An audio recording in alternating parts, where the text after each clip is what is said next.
السلام علیکم ورحمۃ اللہ وبرکاتہ۔ دوستو، آج کے ایک آڈیوز اور ویڈیوز جو ہے وہ آپ لوگوں نے دیکھا ہوگا اور لوگوں نے آپ لوگوں کو بھرمت کیا ہوگا، آپ لوگوں کو ڈرانے کی، آپ لوگوں کو پھر سے ایک بار جو ہے آپ کا دل دکھانے کی کوشش کی ہوگی۔ لیکن میں اس آڈیو کے ذریعے سے آپ لوگوں کو اتنا بتانا چاہتا ہوں کہ آپ لوگ اتنا یاد رکھیں کہ جو پہلا میرا قول تھا وہی آج بھی قول ہے کہ دنیا میں ہر وہ شخص جس کے ساتھ آزمائش آئے ضروری نہیں ہے کہ وہ غلط ہو۔ ہمارے قرآن میں، ہماری احادیث میں اور ہمارے سلف صالحین کے افکار و کردار اور ان کی زندگیوں میں ہم نے بارہا دیکھا، سینکڑوں ہزاروں بار دیکھا ہے کہ بہت زیادہ مظلوم ہونے کے باوجود بھی ان کے ساتھ آزمائشیں آئی ہیں۔ جب پہلی بار 2018 میں ہیرا گروپ آف کمپنیز کے ساتھ آزمائش آئی تھی تو میں نے یہی لفظ بولا تھا کہ حضرت یوسف علیہ السلام کے ساتھ بھی آزمائش آئی تھی، لیکن اللہ تعالیٰ کے وہ نبی تھے۔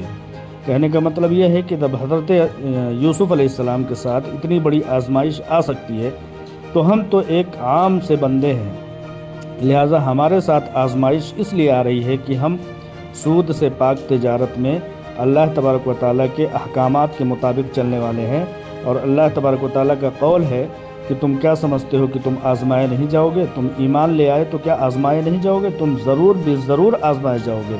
اور جیسا کہ میں نے کہا کہ تاریخ کے آئینوں میں جب آپ جھانک کر کے دیکھیں گے تو ظالم بادشاہوں، ظالم حکمرانوں نے پچھلی قوموں کو جو ہے لوہے کے کنگھیوں سے ان کے جسموں کو نوچ ڈالا، لوگوں کو جو ہے آریوں سے چیر ڈالا۔ ایسے ظلم گزرے ہیں، ہم لوگوں نے تاریخ میں پڑھا ہے، سب لوگوں نے بھی پڑھا ہے، تو لہٰذا آپ لوگ مایوس نہ ہوں بالکل اس ظلم کا، اور اس جو بھی کارروائی آج چل رہی ہے اس سے بالکل بھی کہیں سے کہیں تک مایوس ہونے کی ضرورت نہیں ہے۔ یہ ایک بوکھلاہٹ کی سمجھیے کہ ایک کارروائی ہے۔ آپ لوگوں کو میں حقیقت کے آئینے میں لے چلنا چاہتا ہوں۔ وکیلوں سے میری بات ہوئی ہے کہ یہ کیا ہے، تو انہوں نے بتایا کہ یہ بوکھلانے کے سوا اور کوئی دوسری کارروائی نہیں ہے، صرف اور صرف اور بوکھلاہٹ ہے۔ بوکھلاہٹ کس چیز کی ہے؟ بوکھلاہٹ اس چیز کی ہے کہ جو میعاد تھا ای ڈی کے اٹیچمنٹ کا، اس کا میعاد مکمل ہونے کے بعد ہیرا گروپ آف کمپنیز نے اپنی لائرز کی مدد سے ایک بار پھر سے اسٹے لینے کی کامیابی حاصل کر لی ہے۔ ای ڈی والے اور دوسرے ڈپارٹمنٹ والے یہی چاہ رہے تھے کہ ان کو دوبارہ اسٹے نہ ملے۔ بھائی ہیرا گروپ آف کمپنیز کی جائیداد ہے، ان کو نہیں ملے گی، جائیدادیں ان کو استعمال کو نہیں ملے گی تو پھر کس کو ملیں گی؟ لہٰذا ہیرا گروپ آف کمپنیز کے لوگوں کو وہ زمینیں، وہ جائیدادیں ملی الحمدللہ۔ ایک بار پھر سے کل گزشتہ روز ایک دن پہلے وہ ایک بار پھر سے اسٹینڈ ہوا اور اس پر اسٹے دوبارہ سے مل گیا۔ لہٰذا اس اسٹے کے ہوتے ہی ای ڈی کی یہ بوکھلاہٹ کی کارروائی ہو رہی ہے۔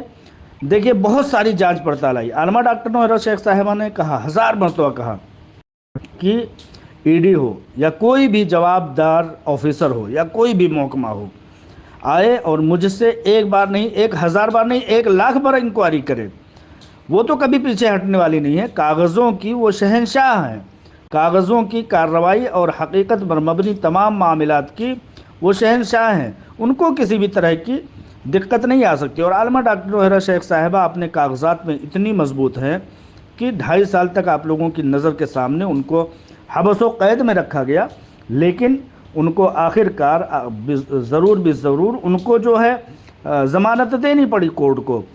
عالمہ ڈاکٹر نوہرا شیخ صاحبہ کو کوئی بھی گزند، کوئی بھی چونٹ، کوئی بھی آنچ آنے والی نہیں ہے، آپ لوگ یہ بھی نوٹ کر لیجئے، کیونکہ ان کو سپریم کورٹ آف انڈیا نے ان کو ضمانت پر بری کیا ہوا ہے اور مکمل طریقے سے بری کیا ہوا ہے۔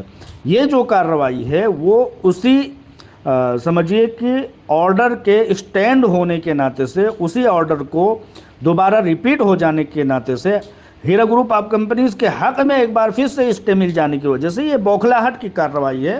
لہٰذا آپ لوگ کسی بھی طرح سے نہ پریشان ہو، نہ کسی طرح سے آپ لوگ اپنی دعاؤں میں کمی کیجیے۔